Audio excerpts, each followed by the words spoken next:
Então, boa noite a todos que já estão aí com a gente. Eu sou o Dr. Fábio Rocha Lima, médico patologista, diretor técnico aqui do Artemis Laboratório. Estamos hoje em mais uma live e o tema de hoje é reposição hormonal, um tema muito importante e atual que nós vamos debater hoje com duas colegas aqui da cidade, duas especialistas que vão discutir esse assunto com a gente. Quem está com a gente agora é a doutora Luciana Sec. Luciana, por favor, se apresenta aí para o pessoal. Bom, eu sou Luciana Sec, sou colega do Fábio, endocrinologista aqui na cidade. E hoje eu estou aqui como endocrinologista de Dourados e também num outro papel que é o de vice-corregedora da Sociedade Brasileira de Endocrinologia, para falar de um tema que nesse momento é muito importante para todos nós endocrinologistas brasileiros, e a Sociedade Brasileira de Endocrinologia agradece você, Fábio, e tantos outros pelo Brasil afora que estão tendo a iniciativa de tocar nesse assunto que é tão importante para a sociedade brasileira, para a segurança dos nossos pacientes. Bom, Luciana, então para a gente começar, né, enquanto a doutora Ana não entra aqui, vamos lá.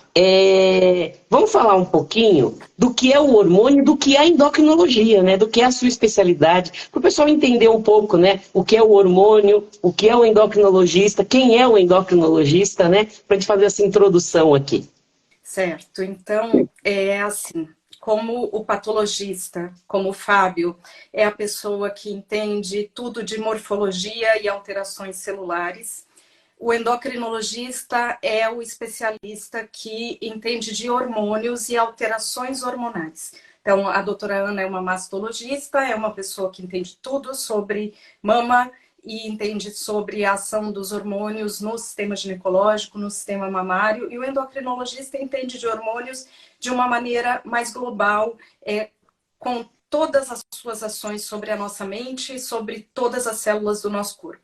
Hormônios são substâncias de comunicação que o nosso corpo usa para mandar outras partes do corpo executarem determinadas funções. Tanto a nossa mente, o nosso cérebro, o nosso humor, quanto o funcionamento de todos os sistemas do nosso corpo, né? Existem receptores para hormônios em praticamente todas as nossas células. Oi, Ana. Oi, tudo bem, Luciana? Tudo bem, Fábio? Oi, Ana. Tudo jóia? Bom, boa noite. Bom, Luciana, conclui aí, a gente apresenta a doutora Ana na sequência. Conclui o raciocínio aí, por favor. Então, a gente estava falando o que são hormônios, Ana. Então, são substâncias produzidas pelo nosso corpo, ou às vezes podem ser fabricadas de maneira artificial também, ou até de plantas, mas elas têm ação levando comunicação entre as nossas células, né? Então, existem 23 hormônios mais conhecidos do público leigo, mas centenas de substâncias com ação hormonal no nosso corpo. E eu acho que uma coisa que é bem importante para a gente embasar o que eu e a doutora Ana vamos discutir aqui é entender que nenhum hormônio age em um só lugar fazendo uma só coisa. Então, às vezes as pessoas pensam, me dá aquele hormônio que aí eu vou ficar mais forte ou eu vou crescer mais. E o hormônio não faz só isso. Você pode até crescer mais, mas você vai ter uma série de outros efeitos e às vezes esses efeitos podem ser perigosos ou indesejados, né? Legal. Doutora Ana Tereza, por favor, se apresente aí para o pessoal que já está acompanhando a gente aí, por favor. Então, eu sou Ana Tereza, sou ginecologista, mastologista, amiga da Luciana, do Fábio, né? Trabalhamos em conjunto também. E na minha especialidade como a ginecologia, a gente, no dia a dia, são os hormônios femininos, talvez são os mais falados, quando se fala em geral, né, Luciana? Elas associam muito essa parte hormonal como se fosse só em relação aos hormônios ovarianos. E como a Luciana disse, nós temos N hormônios produzidos no nosso organismo com diferentes ações e com diferentes efeitos em determinados órgãos, né? Não são os mesmos em todos os órgãos. Então, é isso aí. Vamos hoje conversar sobre esse assunto.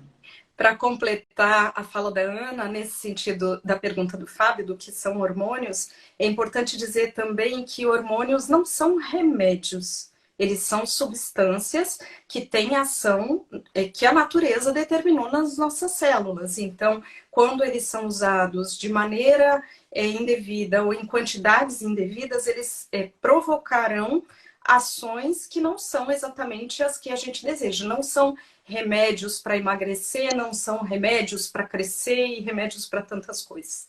Nem para deixar a vida cor-de-rosa. Exatamente. Ô, Luciana, então fala aí os principais hormônios, vamos falar aqui de todos, mas assim, quais são os principais hormônios, né, aí que a gente tem no nosso organismo, né, e que estão relacionados aí, que o pessoal acaba usando, né? Fala um pouquinho desses hormônios aí, só dos principais para a gente se situar aí, para a gente começar a falar. Vou falar assim, bem rapidamente dos hormônios mais conhecidos. O primeiro que a gente entra em contato é a prolactina, que é o hormônio que faz com que a nossa mãe possa nos amamentar. Aí a gente tem o hormônio do crescimento, que não serve apenas para crescimento, mas é muito importante na nossa infância até a gente atingir a estatura final e na vida adulta para outras funções que envolvem regulação da glicemia, risco cardiovascular, uma série de coisas. Aí tem o hormônio da tireoide, que também é bastante conhecido. Cada um desses, gente, é diferente. E o hormônio da tireoide é muito conhecido porque doenças da tireoide são doenças comuns e ele pode ser reposto, fabricado na indústria e usado em tratamentos.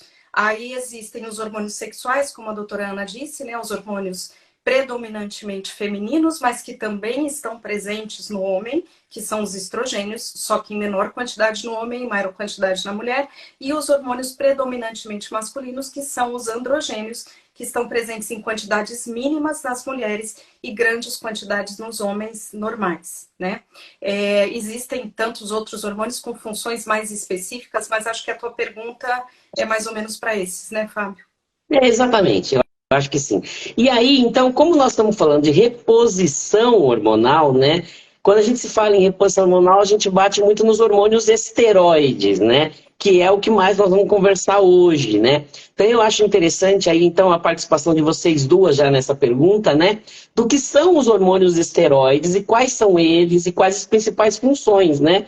Então aí, acho que é interessante a gente entrar nesse assunto agora e aí participar a doutora Ana também já nessa parte que vai entrar os hormônios femininos, né? Posso começar de fácil, Ana?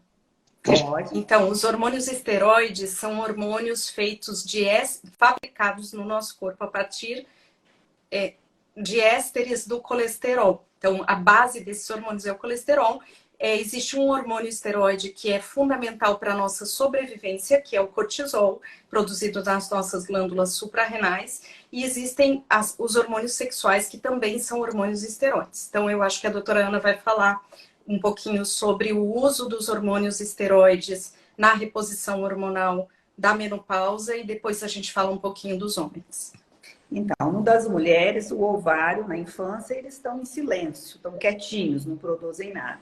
E na puberdade, eles começam a ser produzidos pelos ovários. Assim como os hormônios femininos, predominantemente estrogênio e progesterona, né? E a cada ciclo também a origem de um óvulo, que é para a reprodução. É para isso que o ovário funciona, é para a perpetuação da espécie, para a reprodução e etc.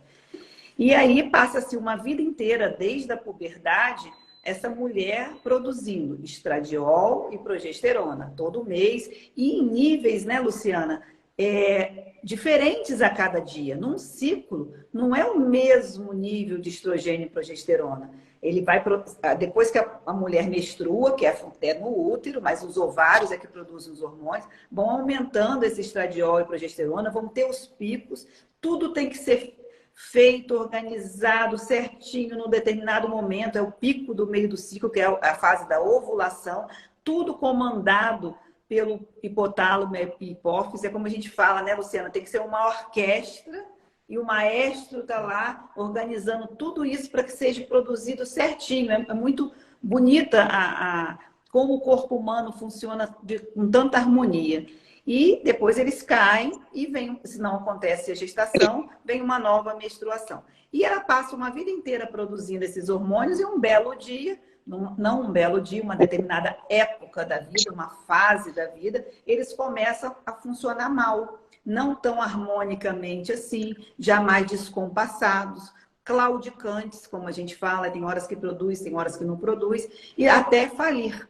Aí esses ovários entram em falência, eles não produzem mais, nem estrogênio, nem progesterona. Não produzem uma quantidade ínfima no estroma ovariano. Então, tudo aquilo que ela tinha em grande quantidade vai ficar numa quantidade muito pequena e para sempre, que seria pós-menopausa, né? Então, para a mulher, essa mudança em que ela passou ali 30, 40 anos, né, da vida dela produzindo esses hormônios, de repente essa falência, essa queda abrupta, provoca muitos sintomas, os fogachos, alterações do sono, alterações do humor, ressecamento vaginal, entre outras, e que vão afetar a sua qualidade de vida. E aí que entra a reposição hormonal. Legal. Então, doutora Ana, essa fase da vida, né, da menopausa, né, do climatério, que a gente chama, né? Então, a mulher tem muitas mudanças e uma mudança abrupta, né, na vida dela. E aí a reposição hormonal, ela se torna um ponto importante, né? E interessante para essa qualidade de vida para essa mulher, né? É um grande aliado da mulher. Porque se a gente pensar, e não é tanto tempo assim, há 100 anos atrás, a mulher morria cedo. O ser humano, né? O homem e a mulher. A expectativa de vida era 50, 55 anos, né?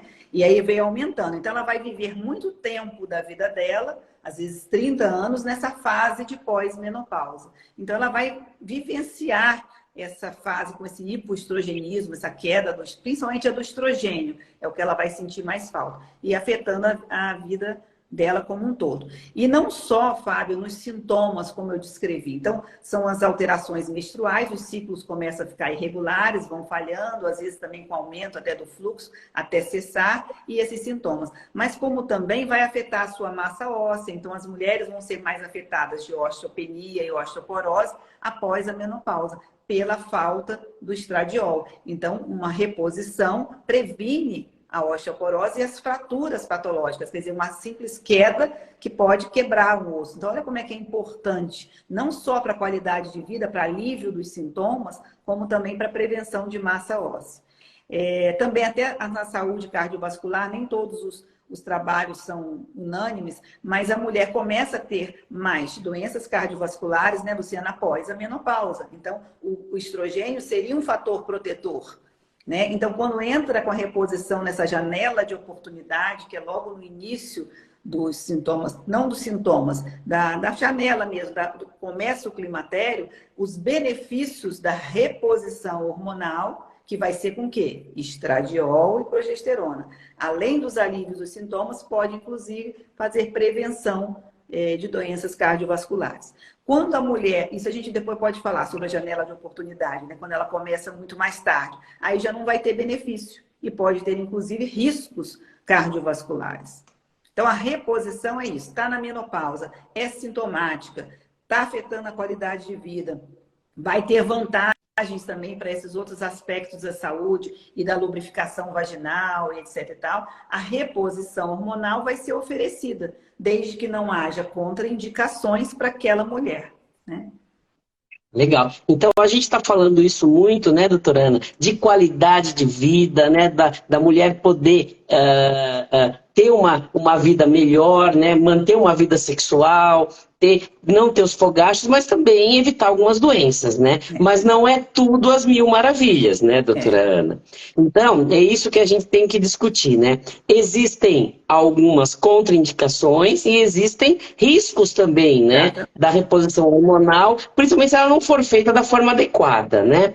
Então, quais que são as contraindicações para uma pessoa que queira fazer uma reposição hormonal, no caso? Uma contraindicação bem estabelecida é o antecedente próprio, pessoal, de câncer de mama. Ela teve câncer de mama antes de entrar na menopausa. Agora ela está enfrentando a menopausa, ela não vai poder fazer uso da reposição hormonal e ela pode utilizar outros tratamentos não hormonais para alívios dos seus sintomas. Então, é uma grande contraindicação. Também, doenças antecedentes de AVC, né? doenças cardiovasculares, ela ter tido um infarto, ela já tem uma doença cardiovascular estabelecida. Esse estradiol, nessa época, nessa pessoa, pode incrementar, pode piorar, quer dizer, pode, assim como no câncer de mama, pode reativar a doença, né? Fazer com que ela volte, também a outra contraindicação é doenças cardiovasculares estabelecidas. Uma hipertensão arterial controlada, medicada, não é contraindicação. O diabetes, né, Luciana, controlado, medicado, não é contraindicação para reposição hormonal. É mais essas doenças cardiovasculares também. Doenças hepáticas graves, ela tem uma disfunção hepática estabelecida e também se funciona como contraindicação. Seriam mais essas as principais. E os efeitos colaterais, os riscos, vamos dizer, riscos também tromboembólicos, então a gente tem que eleger. Se eu tenho uma paciente de alto risco, eu tenho que pensar se eu devo dar estradiol para ela ou não. Os riscos, né, seriam mais esses, assim, no dia, efeitos colaterais, às vezes no começo que ela começa a reposição, ela sente uma certa mastalgia, por uma certa retenção de líquido na mama, mas porque ela estava sem hormônio e ela recebe. Geralmente é transitório. Quer complementar alguma coisa, Luciana? Não, eu acho que em relação a essa parte ginecológica, eu confio plenamente. Na minha médica, minha amiga. Perfeito.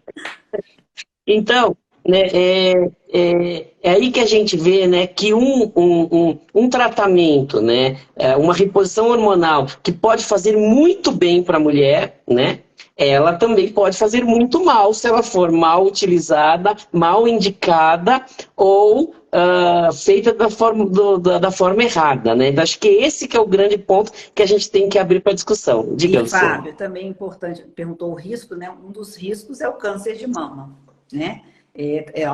Então, a reposição hormonal aumenta risco para câncer de mama? Sim, todos os estudos comprovaram isso. Só que esse aumento não é tão alto, é um aumento pequeno, mas aumenta.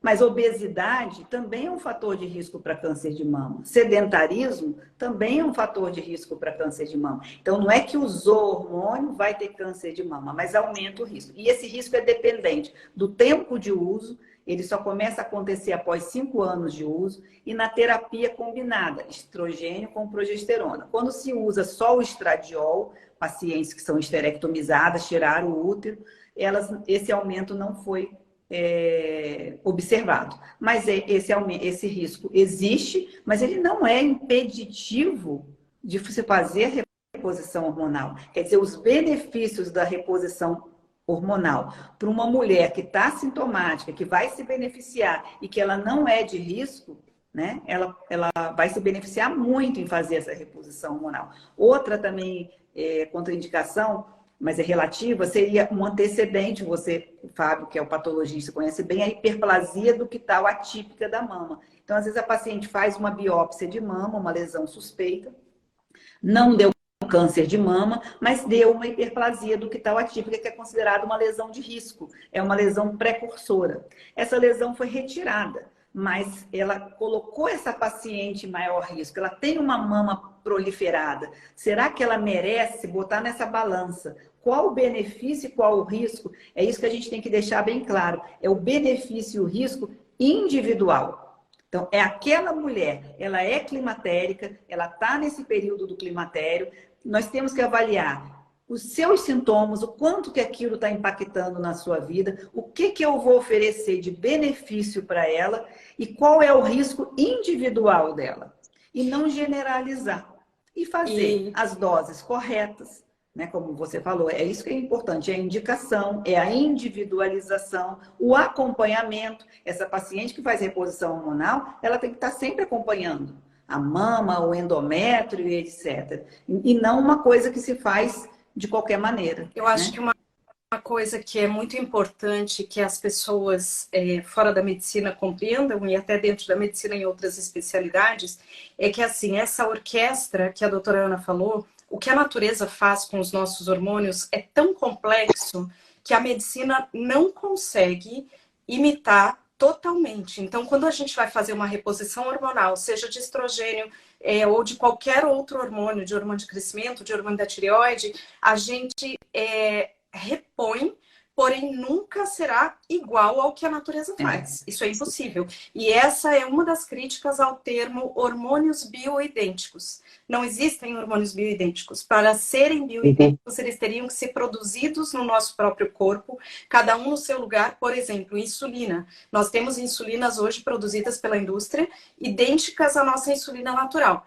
A gente deve usar o termo bioidêntico? Não, porque para ser bioidêntico tinha que ser produzido no pâncreas e secretado no lugar aonde ela deve ser secretada. E a gente não consegue fazer isso. Então a gente põe a insulina no tecido subcutâneo. A gente coloca o estradiol ou através da pele ou através de uma drágia, de um comprimido. Então, hormônios bioidênticos não é um termo apropriado e tem uma resolução bem recente do Conselho Federal de Medicina, que a gente vai voltar nela por outras razões, que proíbe o uso o uso de termo hormônio bioidêntico por um médico hoje é considerado uma infração ética porque é um termo enganoso. Ele não é bioidêntico de fato, não tem como ser. Então, complementando, exatamente, é uma roupagem nova para uma coisa, ele é semelhante, é o estradiol que ela produz, mas ele foi sintetizado, mas ele é um estradiol. O etinil estradiol, que também é um estrógeno, mas ele é o das pílulas, por exemplo, então não é semelhante. Mas ele sempre existiu comercializado, o estradiol parecido da indústria farmacêutica. Quando veio essa roupagem, esse nome novo veio como trazendo uma coisa que é uma novidade, né, Luciana? Como se não existisse. Então, o meu que eu vou te passar é melhor. O meu assim, intenção, que eu vou te passar é mais seguro. É então, mais moderno. É mais moderno. De moderno não tem nada. Diferente daquele de farmácia. Então, por isso que a resolução veio falar isso que não deve ser feito, que é proibido, etc., porque está enganando. Né? Então, isso a gente tem que deixar bem claro. É uma outra coisa que eu acho que também vale a pena deixar claro, Fábio, é que hormônios são substâncias tão sensíveis e tão, assim, com uma dosagem que precisa ser tão precisa, que os hormônios sintetizados pelas indústrias, eles em geral têm uma qualidade, um comportamento dentro do nosso corpo muito melhor, mais parecido com o natural, mais previsível do que os manipulados. A gente deve usar um hormônio manipulado somente quando a gente não tem aquele produto à disposição fabricado na indústria. Isso é porque os médicos querem favorecer a indústria farmacêutica? Não, é simplesmente uma questão de qualidade. E hormônios, como tudo na medicina, tudo na natureza, não existe essa história de quanto mais melhor. Nem vitaminas, quanto mais melhor. A gente está vendo os problemas aí do excesso de vitaminas todos os dias nos nossos consultórios, com consequências gravíssimas. Então, hormônio precisa estar na concentração muito parecida com a natural para aquela pessoa, daquele sexo, daquele peso, daquela faixa etária. E isso muda ao longo da vida. Então, só o médico daquela pessoa, analisando o caso dela, vai poder determinar se aquilo vai ser vantajoso para ela ou não, se ela precisa um aumento de dose, uma redução de dose. Jamais se deve usar um hormônio por conta própria e nem com essa ideia falsa de quanto mais melhor, porque realmente pode ser fatal.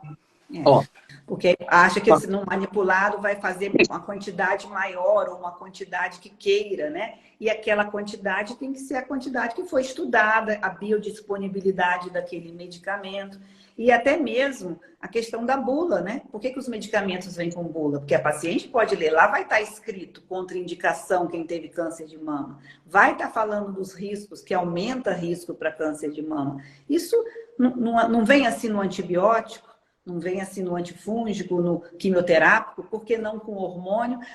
Dá aquela falsa impressão de que seja uma coisa natural e segura.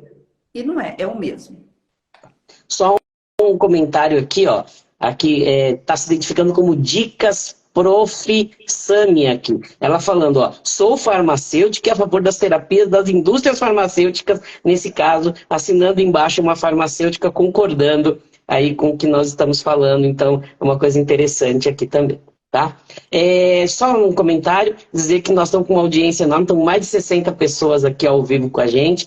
Falar para o pessoal assim, quem entrou agora, quem vai ter que sair, essa live está sendo gravada. Daqui a pouco ela vai estar disponível na íntegra aqui no Instagram do Artemis, tá? No IGTV. E amanhã essa live sobe para o nosso canal do YouTube. Tá no canal do YouTube do Artemis, lá já tem mais de 90 lives sobre assuntos interessantíssimos, se vocês quiserem acompanhar. Então, se você precisar sair ou chegou agora e perdeu uma parte da live, não se preocupa que a live está sendo gravada.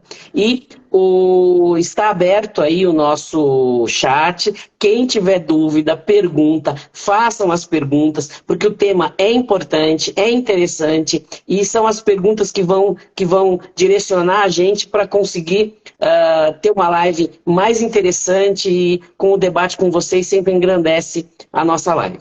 Bom, vamos lá então. Bom, nós então falamos da mulher, né? Porque a mulher ela tem claramente uma interrupção abrupta da produção hormonal, e isso acaba se tornando muito claro, né? Agora, o homem, ele não tem essa parada abrupta, né, da perda hormonal, ele tem uma produção que vai diminuindo com o tempo, é bem diferente. Mas também existe a questão da reposição hormonal masculina também, né, Luciana?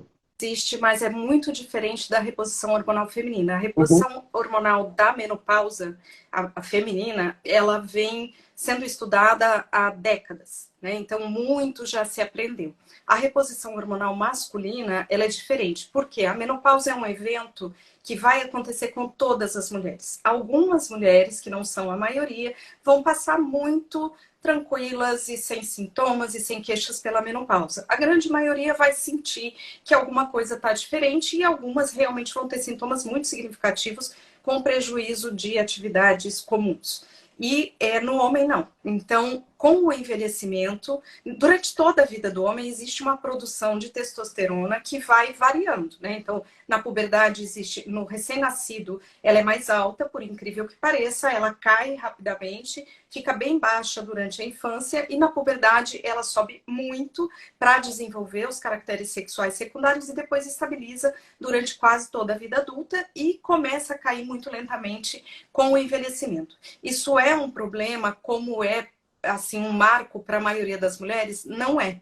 Para a maioria dos homens, essa redução progressiva de testosterona, principalmente para os homens que têm um estilo de vida adequado em termos de alimentação, atividade física e não têm doenças crônicas sérias, isso não faz a mínima diferença. Então, nos estágios mais avançados da vida de um homem, ter um nível de testosterona um pouco mais baixo, sem sintomas, não é um problema. Quando é que a gente considera que existe uma deficiência de hormônio masculino? Quando a gente tem sintomas sugestivos de deficiência de hormônio masculino, com 2 exames em tempos diferentes comprovando essa deficiência. Então, um exame, o clínico, o amigo, que é o primo, que é médico, pediu uma dosagem de testosterona e veio meio baixo. Não quer dizer nada. A gente precisa avaliar melhor o quadro clínico e repetir o exame. Então, não tem como configurar hipogonadismo masculino, que é a deficiência de testosterona, com apenas uma dosagem hormonal. E uma dosagem hormonal baixa, sem nenhum sintoma, não significa nada. E não deve ser reposto. Deve ser reposto quando existe a comprovação da deficiência. Então, não se deve, às vezes os pacientes nos questionam no consultório, doutora, pede aí a testosterona para eu ver se tá boa. Não é dessa maneira, não é como o hormônio da tireoide, que um valor vai me dizer alguma coisa, não. O valor pode não me dizer nada se aquela pessoa não tem nenhum sintoma compatível com isso. Então, não se repõe quando não existe sintoma, se repõe quando existe sintoma e a confirmação laboratorial por 2 vezes, pelo menos. Ou uma causa muito clara, né? Então, pessoas que tiveram que ter os testículos removidos por causa de câncer de testículo, doenças assim muito específicas. Mas no homem saudável, só se repõe quando existe essa situação. Legal. Você vê que é uma situação bem diferente, né?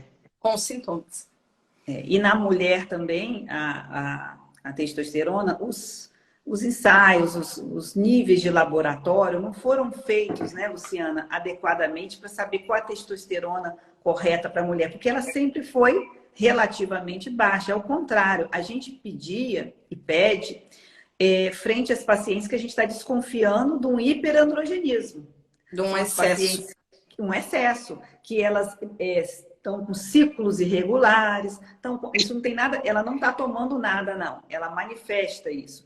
Há aumento de acne, hirsutismo, que é o aumento de pelos. Então, são as síndromes hiperandrogênicas, é para mais. Aí sim, esse valor para mais é significativo e elas vão ser, inclusive, tratadas com medicações antiandrogênicas. Então, esses valores de testosterona, a Luciana estava falando para o homem, mas para a mulher, aí eles são menos ainda reconhecidos. Né? Importantes, é coisa. Quer dizer, eu tenho que ter, a mulher tem que ter uma testosterona em nível tal. Não, não tem. Não temos esse parâmetro, ponto. Quando que na mulher pode-se fazer oferecer uma testosterona? É clássico, para indicação do sintoma, como a Luciana falou, que seria na baixa libido, no desejo sexual hipoativo. Mas na pós-menopausa, na pós-menopausa, claro, essa entidade não existe na pré-menopausa, não existe porque ela tem, né? Os ovários dela são funcionantes na pós-menopausa. E eu enfatizo muito na prescrição, quando é para prescrever para esse motivo, que pode não ser a causa, né? Não melhorar, libido, vai ter que parar, né? A libido ela é multifatorial. Então, se melhorar, né, ela pode melhorar, mas ela está relacionada à cabeça, quer dizer, a preocupações, ansiedade, relacionamento, como que está o relacionamento com o parceiro, como que está ela com ela mesma, com o seu corpo, o reconhecimento do seu corpo, como que ela está vivenciando, ou como que ela sempre vivenciou a sua sexualidade. Então, não vai ser um medicamento que vai fazer uma mudança enorme na vida dessa mulher. Então, com cuidado, pode-se, na mulher na pós-menopausa, esse acréscimo de uma testosterona transdérmica com o intuito de melhorar a libido. Não melhorou? Não era isso. Não adianta. E aí se suspende a posição. Só um comentário aqui, até tem uma pergunta aqui já nesse assunto, né, que foi a mesma profa Sami aqui que comentou, que ela falou assim, e ela já está fazendo justamente essa pergunta, ó, no caso de testosterona baixa feminina, que é o problema, né? Qual o melhor tratamento, gel ou injetável? Porque já entra nesse problema, você vê um monte de mulher usando testosterona. Então vamos entrar nessa, porque isso é uma coisa que está direto por aí. Vamos lá, por favor. Vamos entender uma coisa aqui. Não temos preparações industriais de testosterona. Então, vamos entender que só existe um uso, que é o transtorno de desejo sexual hipoativo. A gente usa, funcionou, ótimo, mantém. Não funcionou, tem que tirar com 3 a 6 meses. Então, não existe uma preparação industrial para isso. Infelizmente, nesse momento não existe. Na Austrália, uma preparação não chegou aqui ainda. Então, a gente é obrigado a usar preparações manipuladas. O gel de testosterona industrial que existe é de excelente qualidade, que é o androgel, que é usado para a reposição masculina, jamais pode ser usado para mulheres, nem que for meio sachê, só um pouquinho, um sachê dura 4 dias, não pode ser usado. Preparações injetáveis de androgênios em mulher, nunca, jamais na vida, na existência da Terra, nunca. Injetáveis em mulher, não. São extremamente danosos, extremamente arriscados para a saúde feminina. Então, a via preferencial de reposição androgênica na mulher não depende do nível laboratorial, é clínico diagnóstico, é na conversa e no exame físico, e é só transdérmico, né? A gente não tem outras possibilidades. Outra coisa, falando em via de administração, existe o uso indevido e muitas mulheres usando substâncias androgênicas por via oral. Por exemplo, oxandrolona e tantos outros com ação androgênica. O risco de hepatite aguda fulminante e morte é extremamente significativo, né? E nós vemos isso acontecer no nosso meio. Não é tão raro assim. Hepatite aguda fulminante por androgênios orais, tanto na mulher quanto no homem. E mulheres em idade fértil usando testosterona, né? Que a gente Muito. tem visto por aí, né? Mas é uso indevido, não existe nenhuma Sim, indicação sim, médica para isso. Inclusive, Aí, Fábio, atrapalha a fertilidade, né? Uma mulher. sim. inclusive levando à infertilidade, tanto no homem quanto na mulher. Então, é isso que tem que diferenciar. O que é uma reposição correta, bem indicada, necessária, né? O paciente tem um hipotiroidismo e vai usar o hormônio tiroidiano e ela vai ficar regulando essa dosagem com endócrino certinho, né?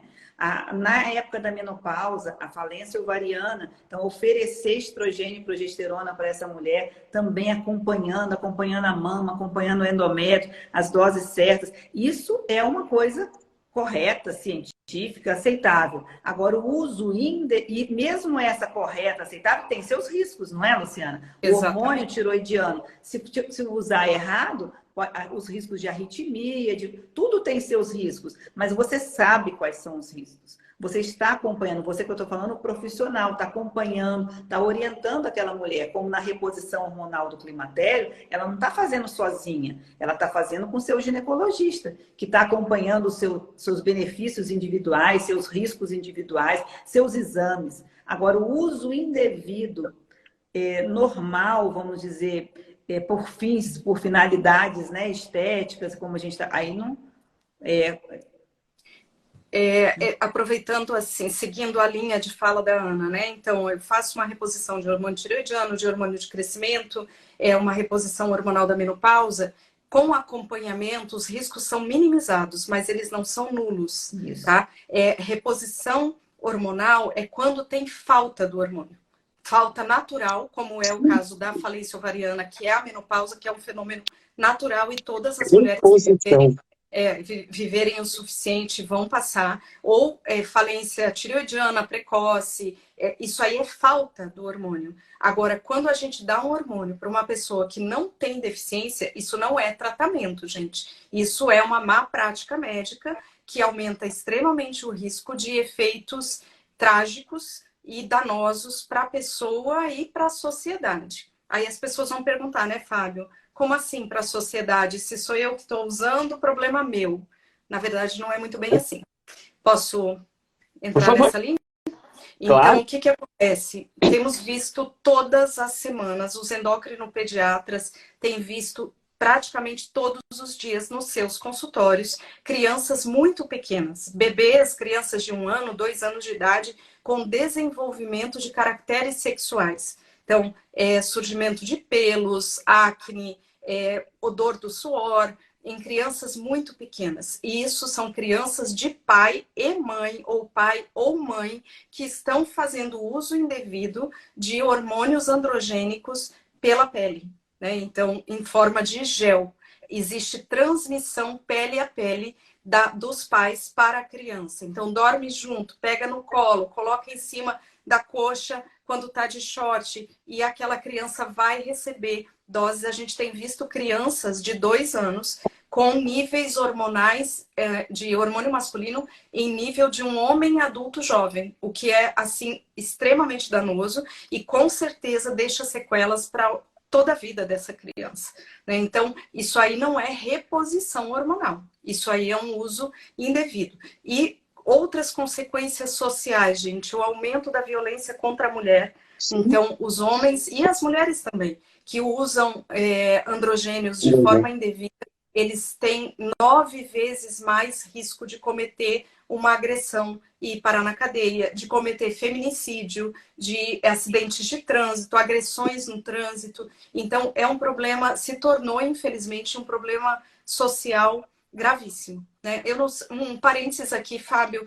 Hoje, no dia 26 de abril, por alguma coincidência ou não, porque faz 15 dias que a resolução que a gente tanto esperava em termos de sociedade de endocrinologia foi publicada, estão acontecendo inúmeras lives como essa nossa, exatamente como essa nossa, para falar desse assunto. Uso de hormônios na medicina, uso indevido de hormônios para conscientizar a população. Então, parabéns pela tua ideia, Fábio, e obrigada, Ana, por ter se engajado de estar aqui com a gente nesse momento.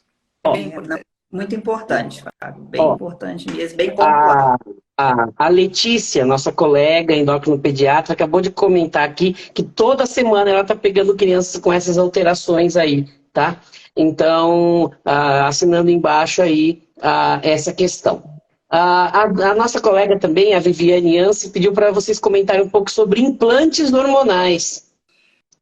Implantes hormonais.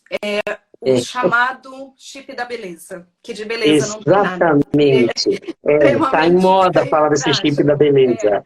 Então, obrigada, Viviane, pela sugestão. O tal do chip da beleza, gente, primeiro não é um chip. Ele é como se fosse um tubinho de caneta Bic cheio de hormônios. Infelizmente, as pessoas que fabricam essa fabricação, ela não é autorizada pelos órgãos de vigilância sanitária no Brasil e nem na maior parte dos países do mundo, em quase todos, não é autorizada. Então, é tudo fabricação clandestina. Isso vai ser colocado dentro do corpo da paciente, geralmente na gordura subcutânea, às vezes no braço, às vezes na nádega, e vai ficar ali liberando hormônio em quantidades incertas por um tempo absolutamente incerto. Não existe como prever. Né? E outra coisa bem importante, aí eles falam, não, porque não funcionou, então vamos pôr 3 chips, 4 chips de uma vez, a gente vê isso. E para conseguir, gente, hormônios são extremamente poderosos. Então, para conseguir o efeito estético, que na minha opinião é bastante antiestético, mas daquela hipertrofia muscular que as pessoas procuram de maneira equivocada, para conseguir aquilo precisa doses cavalares, literalmente cavalares de hormônios, tanto que se usam produtos veterinários. É bastante comum que coloquem nessas preparações produtos de uso veterinário. Por quê? Porque doses pequenas de hormônios não vão dar aquele efeito que é o que as pessoas buscam. Então, existe uma maneira segura de se conseguir aquela hipertrofia que as pessoas buscam? Não, não existe. Então, não se deve nem buscar, porque isso não vai dar certo. Existem mortes relacionadas a essa parte, inclusive aos famigerados chips da beleza, existem e são bastante comuns. Então, em geral, as pessoas não associam. Ontem mesmo eu vi na internet blogueiros, né? Os blogueiros morrem bastante disso aí, por alguma coincidência ou não coincidência.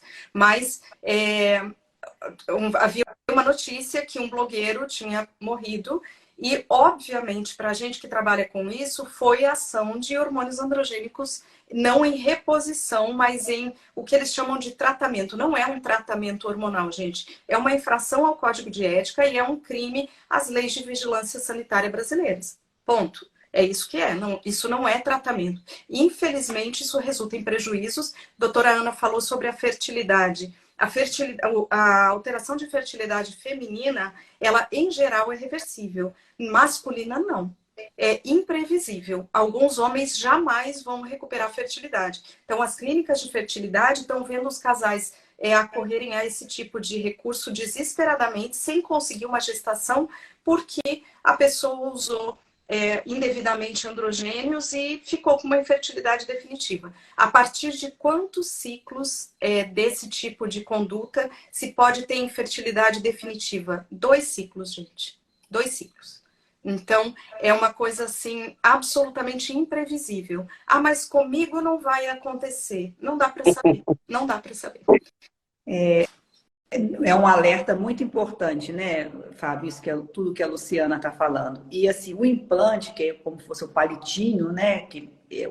Ele existe em uso na medicina. Existe o Implanon, por exemplo. Há 20 anos o Implanon foi lançado. É o único aprovado, né, Ana? Aprovado. Ele é para um contraceptivo que libera uma progesterona, etonogestel, que você pode tomar no comprimido, outra progesterona, como contraceptivo. Então, é a via oral. Então, tem um implante também no subcutâneo, mas ele é aprovado, dura 3 anos, é o método contraceptivo mais eficaz que existe, não vai acontecer gravidez, né? Tem o seu benefício, que é a contracepção, tem os seus efeitos colaterais, algumas às vezes tem um pouco de acne, tem o spot, escape, que é bem desagradável. Mas tudo isso a gente sabe quando colocam um implante. A gente sabe. O paciente também a gente fala sabe, né? Paciente, ele foi estudado, aprovado, está no mercado há 20 anos. Então, essa via subcutânea de implante, ela existe, mas na forma de chip da beleza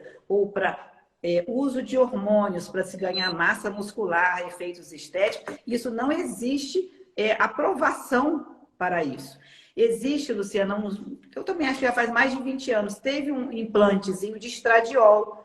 O Rizelli veio para usar, trocar a cada 6 meses, depois foi tirado do mercado. Então, assim, não é que essa via não seja interessante, mas não existe nada que dê segurança para o seu uso. Então, se coloca nesse chip, nesse implante, oxandrolona, testosterona, o estradiol, que se colocam quiser... até corticoide. Corticoide, se coloca o que quiser, mas em nada que você sabe como ele vai ser liberado, como ele vai chegar nos órgãos, no coração, no osso, no útero, na mama. Não se tem, não tem bula. E às vezes não tem recomendações. Às vezes esse dispositivo que é introduzido no corpo da paciente não pode ser recuperado. Então, ele foi colocado, às vezes o médico consegue remover, mas às vezes não. Muitas vezes não, dependendo do material que ele é feito. São absorvíveis, então você não consegue tirar. Então, eu vou dar um exemplo, né? Uma paciente que eu faço, que o ginecologista faz a reposição hormonal clássica, estradiol, progesterona, via oral, transdérmica, gel, adesivo. E a reposição hormonal, como a Luciana falou, feminina, é desde a década de 50, 60 que ela começou a ser feita. Antes, com os estrogênios equinos conjugados, mas foi a salvação para essas mulheres que tinham sintomas na época, era o Premarin, foi muito utilizado, né? E ela foi mudando ao longo do tempo. Mas essa reposição feminina, ela é muito conhecida e muito bem estudada. Mas eu quero dizer assim, durante uma reposição hormonal, que ela está bem, está acompanhando, pode aparecer um câncer de mama, que podia aparecer também se ela não estivesse usando a reposição hormonal. Porém, se apareceu, Fábio, tem que tirar a reposição hormonal. Ela já não pode mais usar estrogênio e progesterona. É só ela parar de fazer a sua reposição hormonal. E quando colocou o implante? Quando colocou não tem como tirar. Esse chip? O que nós vamos fazer? Ela está com câncer de mama, fizemos a biópsia, veio o carcinoma mamário, ela tem que ir para a cirurgia. Mas está acontecendo, Fábio, no nosso dia a dia. Então, ela tem que ir para uma cirurgia, para uma quimioterapia. Ela tem 50, 60 anos, 70 anos. E, às vezes, está com um chip que vai... Como que eu vou tirar uma coisa que não dá para tirar? Não dá para tirar.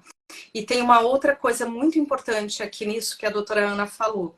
Por exemplo, desenvolveu um câncer de mama e está fazendo uso de algum produto hormonal, de hormônios esteroides. Hormônio tireoidiano não tem nada a ver com isso. Então, está fazendo uso de um produto hormonal, ele tem que ser suspenso, ele tem que ser parado. Inclusive a testosterona. Entenda uma coisa, um hormônio, quando ele é introduzido no nosso organismo, ele não fica na forma que a gente pensa que ele fica. Ele se transforma. Então, a testosterona se transforma em estrógeno, o estrógeno se transforma em testosterona lá dentro. Então, mas eu estou te dando tantos miligramas de estrógeno, uma parte vai virar testosterona. Eu estou te dando tantos miligramas de testosterona, uma parte vai virar estrógeno e vai estimular a mama do homem. E o homem vai ter ginecomastia. Então, isso não é controlável. Quanto do hormônio vai ser transformado no outro hormônio? Não dá para controlar. Entrou. Então, quando é um produto conhecido da indústria farmacêutica, a gente sabe o que vai acontecer com ele. Quando você coloca um monte de coisas e uma outra coisa.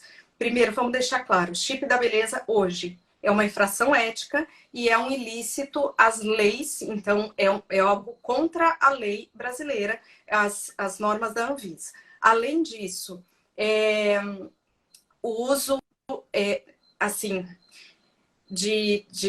Desculpa, me perdi aqui, Ana. Estava falando do chip da beleza e você tinha falado da suspensão hormonal.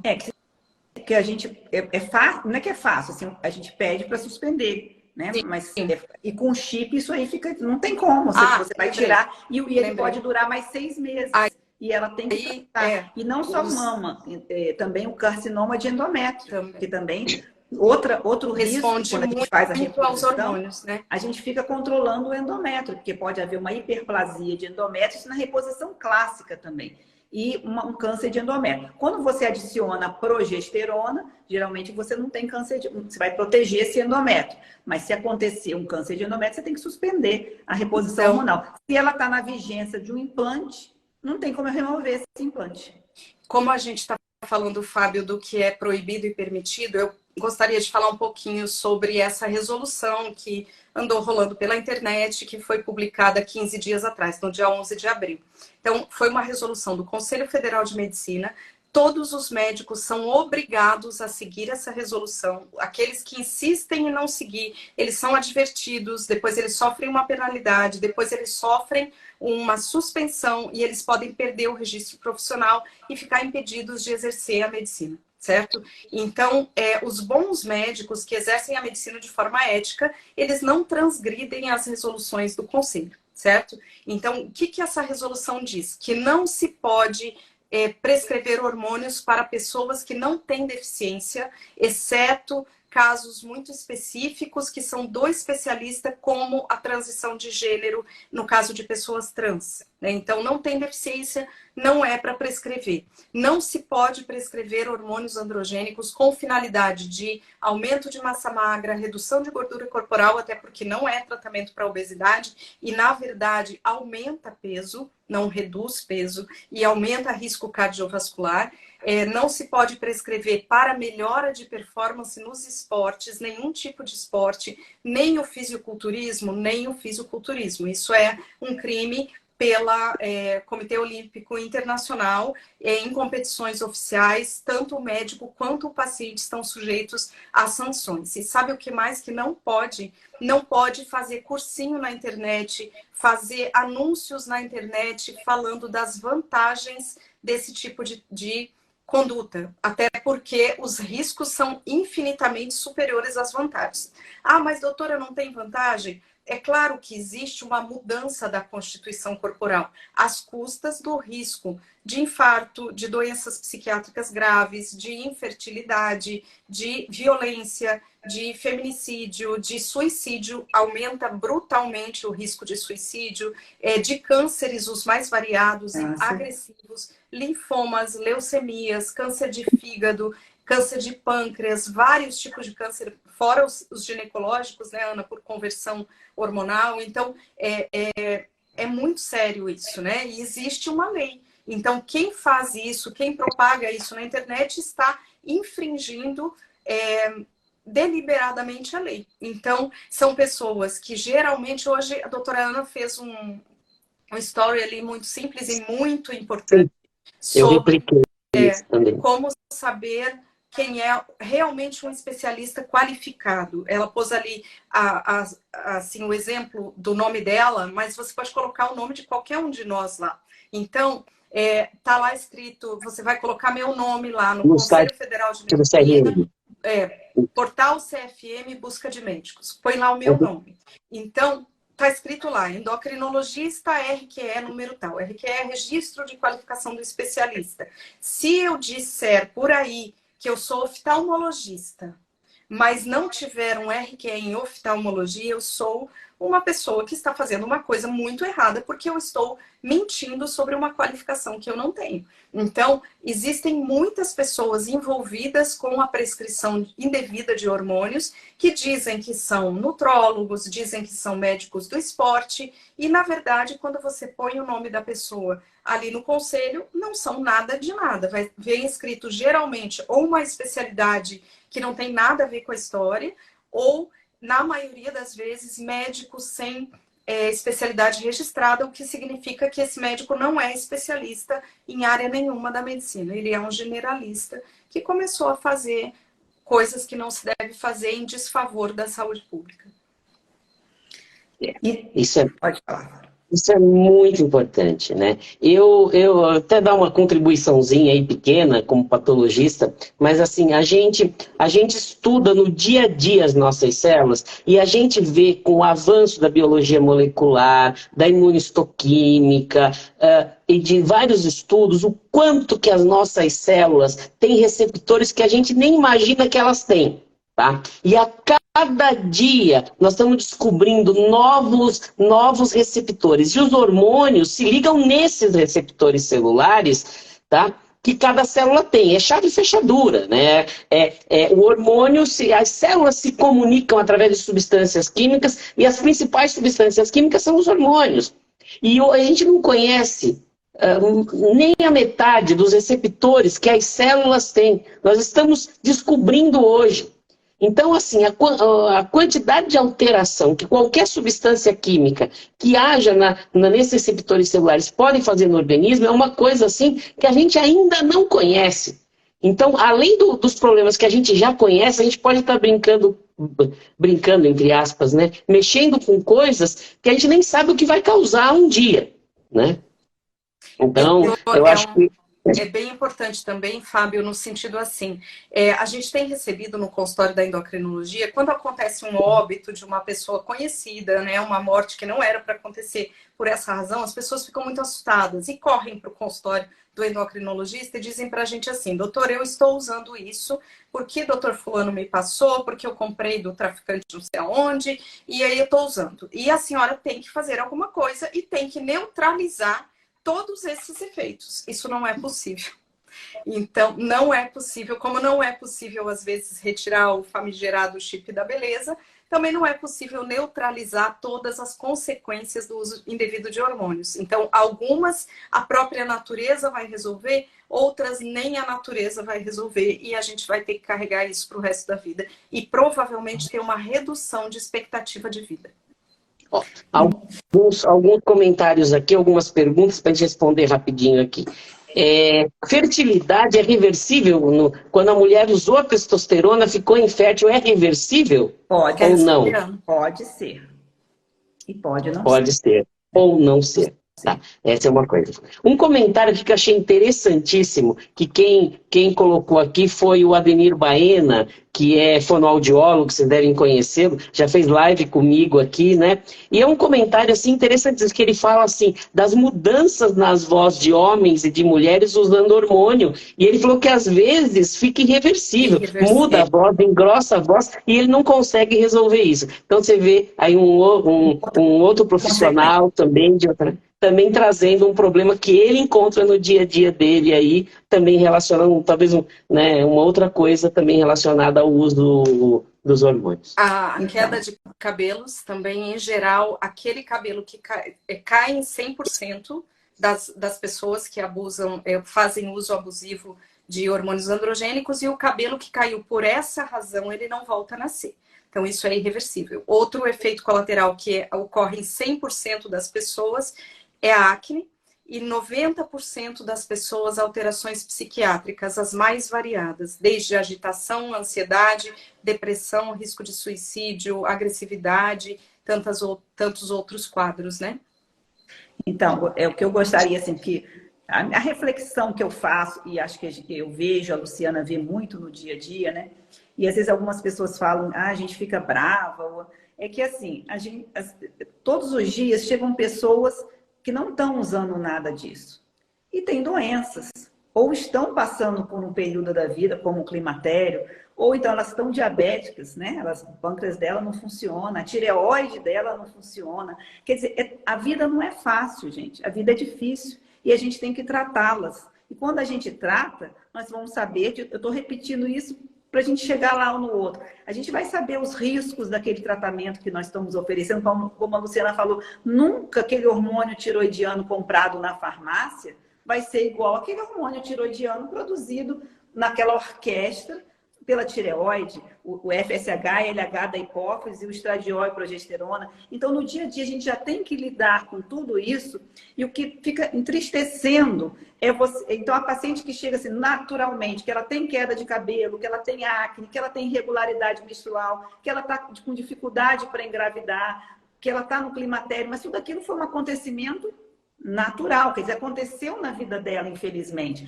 Agora, quando aquilo vem provocado, Fábio, tá difícil. Você entendeu? Você usa uma droga, um medicamento, que vai cair o cabelo. Aí vão ter que tratar com medicamentos para essa queda de cabelo. Então, a vida vira uma medicalização. Aí, aquele medicamento, a gestrinona, a oxandrolona, os androgênicos, podem provocar acne, não só no rosto, nas costas, oleosidade, além da queda do cabelo, e vão usar a isotretinoína. Quer dizer, olha os riscos que uma coisa vai levando a outra, entendeu? E assim por diante. Então, é difícil entender. Uma coisa é aquilo aconteceu, outra coisa foi produzida, foi provocada, né? E E outra aí a gente coisa, coloca, e aí a gente coloca um ponto, né, que a mulher, no caso mulher, né, porque é mais nelas, mas os homens também, procurando a beleza, né, e tudo que vocês falaram não tem nada a ver não, com beleza, né? Eu nada, acho nada. que esse é um ponto também importantíssimo da gente bater, né? É acne, é queda de cabelo, né? Então, continua, São Luciana, só esse parênteses. são duas coisas também bem interessantes, seguindo aí a linha de raciocínio da Ana. É, os médicos não qualificados que estão vivendo disso, e, gente, o único objetivo deles não é deixar pessoas bonitas ou atletas maravilhosos, até porque o bom atleta, ele é limpo, ele não usa nada. Né? Então, ele compete com o seu treinamento, a sua técnica, e aí ele se torna um vitorioso. Então, os profissionais de saúde, não só médicos, que adotam essas práticas, eles têm um único objetivo, que é o lucro financeiro. Só esse. Existem vários fluxos de dinheiro envolvidos com isso aí, mais complexos do que a gente possa imaginar, assim, de primeira olhada. Então, eles têm só o objetivo do lucro e não da saúde do paciente, porque senão não fariam isso. A formação de um especialista na minha área, na área da doutora Ana, na área do doutor Fábio, na área de todos os médicos bem qualificados, ela é extremamente longa. Então, a gente, além da faculdade, que já é longa, estuda mais 4, 5, 6 anos e o resto da vida a gente passa estudando, né? Todas as semanas, todos os meses, para oferecer um atendimento de qualidade. Aí você procura o nome da pessoa lá, médico sem especialidade registrada. Ou ele é um recém-formado, ainda não teve tempo para estudar, ou ele fez essa opção. Eu não vou mais estudar, não vou me qualificar e vou conseguir lucro financeiro do jeito que for possível, né? Tem uma outra coisa. Quando se fazem as prescrições, tem acontecido no meu consultório, a doutora Ana já deve ter visto com certeza também, que é assim, mas eu falei para ele, doutora, que eu não queria hormônios. E você olha a prescrição e tá cheio de substâncias com ação hormonal. Então, se fala, não, isso aqui não é hormônio, mas tem ação hormonal. Dá na mesma, né? Ou aumenta a produção hormonal endógena, dá na mesma. Então, por essa resolução que saiu 15 dias atrás, é proibido disfarçar o nome das substâncias hormonais. Isso acontece muito. Eles colocam nomes comerciais ou siglas. MK277 é um modulador de receptor androgênico. Androgênico. Então, ele está disfarçado. O paciente não vai saber que é. Mas um médico bem qualificado que veja, ele sabe, isso aqui tem ação hormonal, por isso teu cabelo está caindo, por isso você está com acne, por isso você está com depressão e por isso você infartou ali na esquina. Isso acontece muito. Trombose, então falam, a vacina da Covid. Não é, gente, a vacina da Covid, é o androgênio.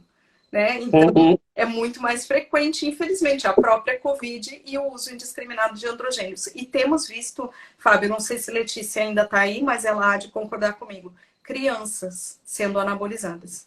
Então, aonde a gente vai chegar, e vou usar uma palavra forte, mas é fato, no nível de criminalidade, né? Porque você oferecer hormônios androgênicos em altas doses para crianças de 12, de 15, de 16 anos. A gente tem visto isso. Os endocrinopediatras e nós, endocrinologistas de adulto também. A gente vê adolescentes usando esteroides anabolizantes. E às vezes contaminantes também. Ah, mas é só... Doutor, eu não uso hormônios, eu só uso suplementos. São suplementos hormonais, né? Para fazer aquela hipertrofia que o pessoal gosta, são suplementos hormonais. Não tem como fazer aquele nível de hipertrofia sem o abuso de hormônios. E também, Fábio, às vezes a gente ouve assim, mas fulana está usando e ela falou que ela se sente muito bem. Sente mesmo. Veja bem, algumas drogas as pessoas usam porque elas dizem que elas se sentem muito bem. E não é por isso que eu vou prescrever. Entendeu? Então, isso que tem que ficar muito claro dos perigos, dos riscos, da forma errônea, talvez o mais grave seja isso com adolescentes e pessoas idosas, de idade, 60, 70 anos, que nunca usaram. E vão reclamar de fadiga, de alguma outra coisa, e recebem um implante, recebem uma medicação hormonal. Não é pouco frequente, não, Fábio. E nós sabemos que com a idade aumenta o nosso risco de quê? De câncer. E de Nosso DNA, infarto também. nós vamos ter infartos, doenças cardiovasculares, tudo. Então você junta a idade, que é um fator de risco para doenças cardiovasculares e para câncer, e acrescenta um hormônio que ela nem tinha mais há muito tempo, mas em altas doses. Não é na dose convencional que prescreve na paciente climatérica. E essa dose convencional, que são as baixas doses de estrogênio e progesterona, Fábio, aliviam os sintomas do climatério fantasticamente. Quer dizer, você não precisa de altas doses. Elas melhoram, elas agradecem. A vagina lubrificou, ficou mais elástica, o fogacho foi embora, ela está dormindo melhor com doses seguras. Doses baixas. Então, por que desse boom? Aí a gente tem que pensar no porquê, né? Que é o que os motivos a Luciana elencou. Todos os motivos. Se sentir bem, né? O fato, essa frase, se sentir bem, a maioria das drogas as pessoas se sentem bem, né? Muito bem. É qualquer droga, a pessoa se sente bem, que depois você vai ter um problema, né? Esse que é a história, né? Muito o se sentir bem não é... Muito rapidamente você vai ter os problemas. Se eu pudesse falar um pouquinho, Fábio, sobre a gestrinona, né, que hoje em dia que é um dos componentes do chip, a história da gestrinona, e algumas pessoas também tentam usar, é porque para não menstruar, é para endometriose. Então, assim, ela foi utilizada no Brasil, aprovada pela Anvisa, década de 80, no máximo 90, tinha um nome de metrose oral, era gestrinona. Era um tratamento para endometriose. Então, essa gestrinona ela é um progestágeno que tem ação androgênica, ação para o lado do masculino, e antiestrogênica. E vai fazer, geralmente, a menorreia, parar de menstruar. Então, ele era indicado em bula oral para endometriose. Então, ela parava de menstruar. Então, aquela mulher que sofria com as cólicas, com fluxo menstrual exagerado, com a doença endometriose avançando, ela melhorava. Essas mulheres não aguentavam 3 a 6 meses usando.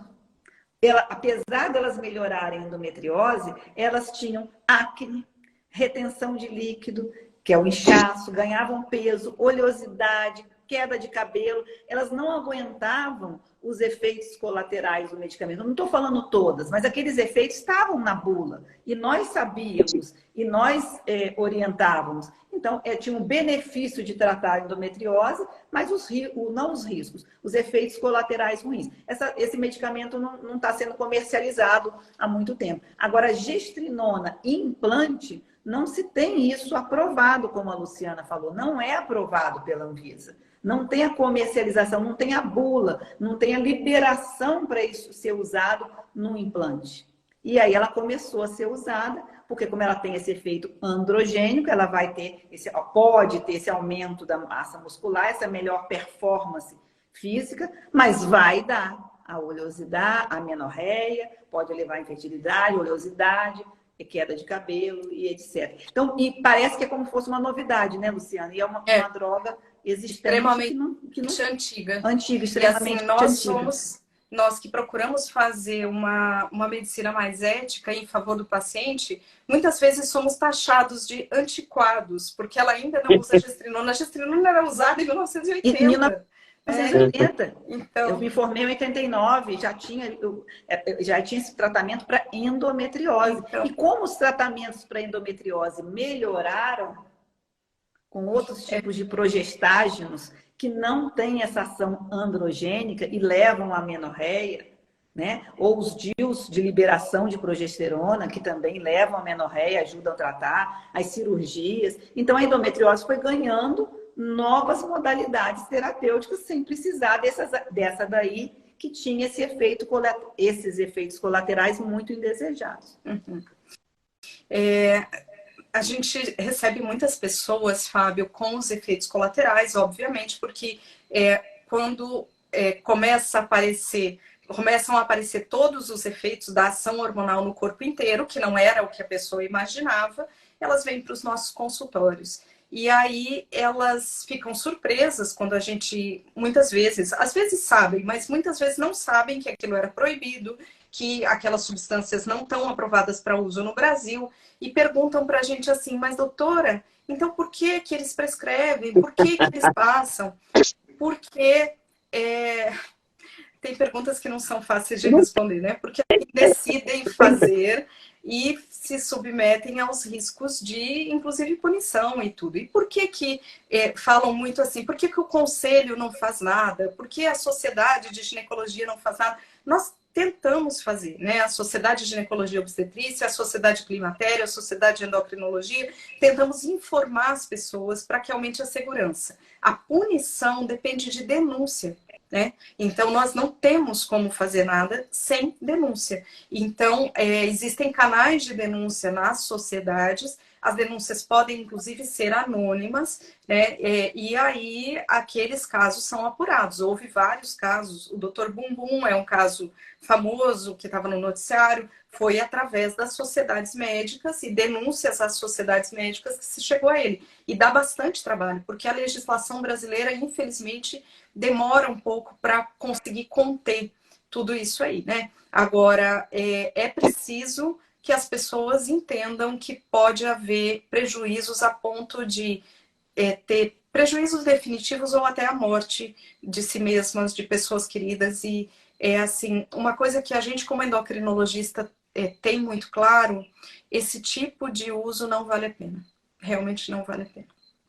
Os danos são maiores do que os ganhos, né?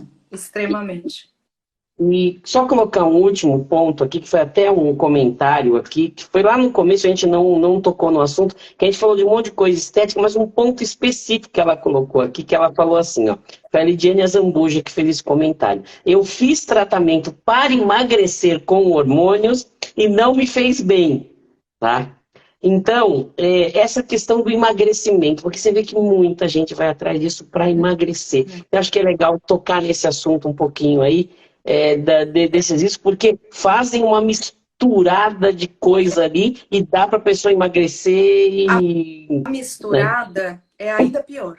Porque quanto mais elementos com ação biológica você tiver no seu tratamento, mais interação entre eles, mais efeitos colaterais imprevisíveis e desconhecidos você vai ter. Então, pensa uma coisa, Fábio, se eu for uma boa atiradora e eu tiver um alvo lá na parede, eu preciso de uma bala só, né? Se eu tiver que usar 40 balas, é porque eu sou péssima nisso que eu estou fazendo e vou ter um monte de efeitos colaterais e balas perdidas para todos os lados.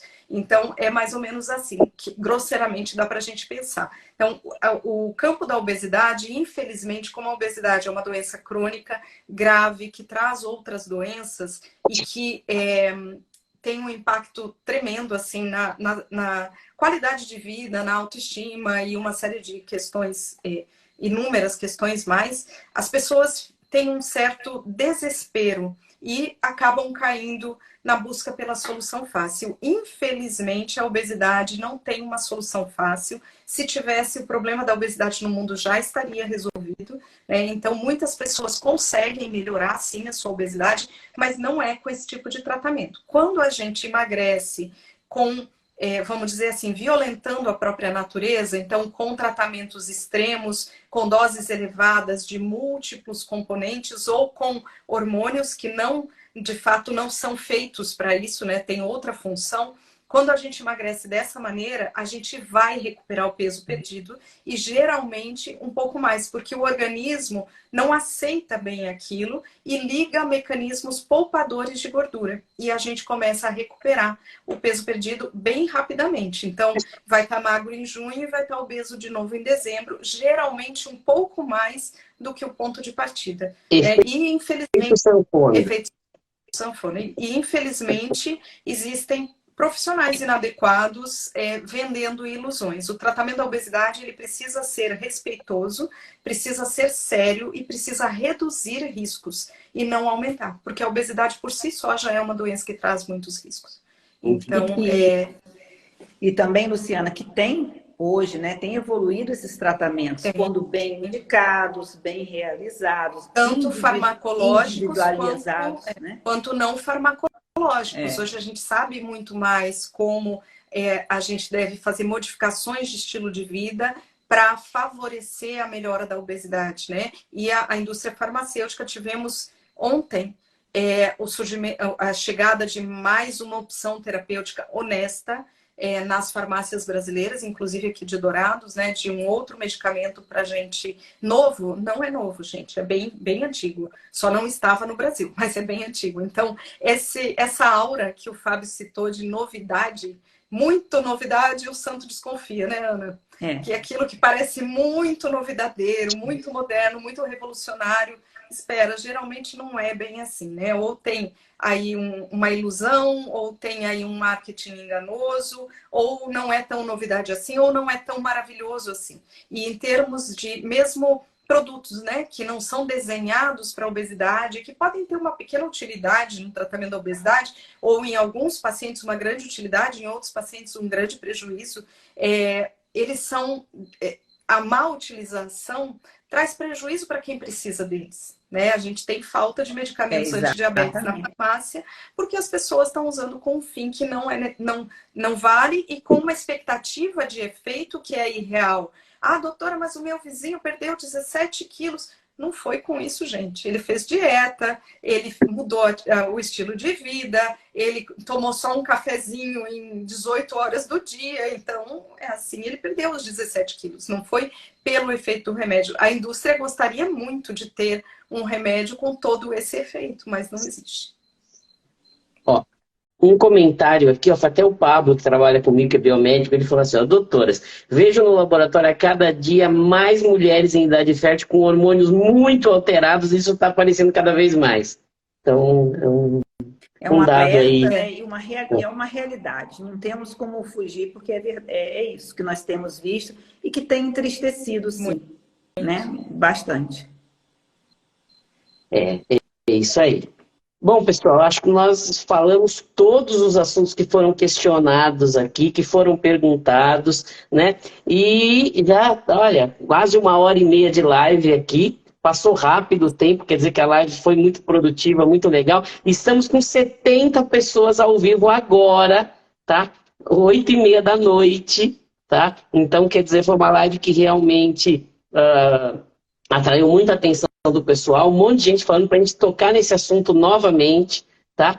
Então, eu queria agradecer demais a todos aí que ficaram até agora, ó, 75 pessoas assistindo a live, né? Até agora, acompanhando a gente, né? Agradecer demais a Luciana, a Ana Tereza, profissionais espetaculares aqui, aqui da cidade, né, que são referência na área delas e que toparam na hora da gente falar desse tema, porque realmente a gente está vendo muita coisa estranha, esquisita acontecendo por aí, né? E foi uma conversa muito boa da nossa aqui. Quer fazer as considerações finais, Luciana, doutora Ana, por favor? Eu gostaria só de agradecer, Fábio. Você foi muito feliz e muito oportuno. E eu estou agradecendo não só em meu nome. Em meu nome eu quero dizer que foi um prazer estar aqui com vocês dois. Eu acho que esse trabalho que você faz é bem importante. Você atinge grupos diferenciados, com interesses diferentes, trazendo informação correta para a população. Isso é muito legal. E a Ana é uma colega muito querida, uma amiga, uma médica a quem eu confio os meus pacientes. Quando eu tenho um caso especial, eu ligo e digo, Ana, eu preciso de ajuda para essa pessoa, porque ela precisa do teu trabalho em tal área e eu tenho sempre certeza que o meu paciente vai ser muito bem atendido. É uma honra para mim estar aqui com você, Ana. E eu queria agradecer, não só em meu nome, mas em nome da Sociedade Brasileira de Endocrinologia, de você nos dar espaço de explicar, assim... As pessoas às vezes dizem, mas a SBEM, chama SBEM, Sociedade Brasileira de Endocrinologia e Metabologia. A SBEM não sabe nada. Gente, mas se a Sociedade de Endocrinologia não souber nada de hormônios, quem é que sabe? Se a patologia não souber nada de células, quem é que sabe? Né? Então não é que a gente queira ser os sabidões, mas é isso que a gente faz, é isso que a gente sabe fazer.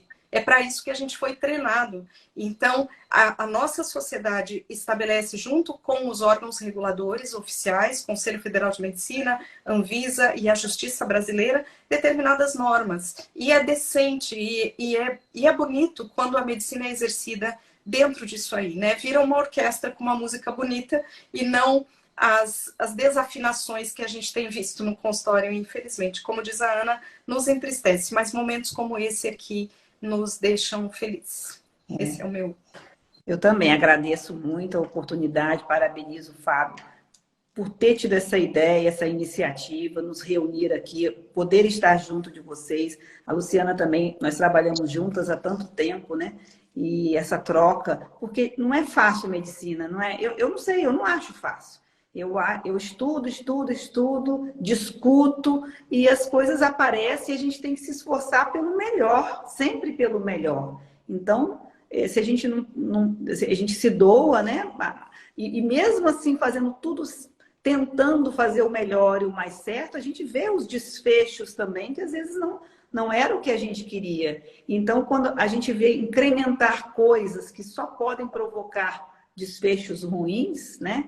A gente fica triste. Mas parabenizando e agradecendo aqui a companhia e podermos estar juntos para trazer esse alerta, trazer isso para discussão, acho que trazer uma boa informação. Foi muito bom. Muito bom e obrigada a todo mundo que veio aí, né, Fábio? Os que vieram ouvir. Com certeza. Olha, pessoal, e para encerrar, uma frase histórica na medicina, né? Primeiro, não lesar, né? Antes de você tentar curar ou fazer qualquer coisa, não cause mais problema do que o paciente já tem, né? Então, eu acho que isso aqui encerra realmente o que a gente falou muito hoje, né? Então, pessoal, ó, a live vai estar gravada, a live está sendo gravada, daqui a pouquinho ela está disponível aqui no IGTV do Instagram, amanhã no nosso canal do YouTube, assistam essa e outras lives que estão lá, tá? E nós vamos estar aí toda semana, sempre fazendo lives, trazendo informação, informação de qualidade, com profissionais qualificados, como os que nós trouxemos hoje aqui, a Luciana, a Ana Tereza. Muito obrigado e boa noite a todos. Boa noite, bom descanso, gente. Boa noite.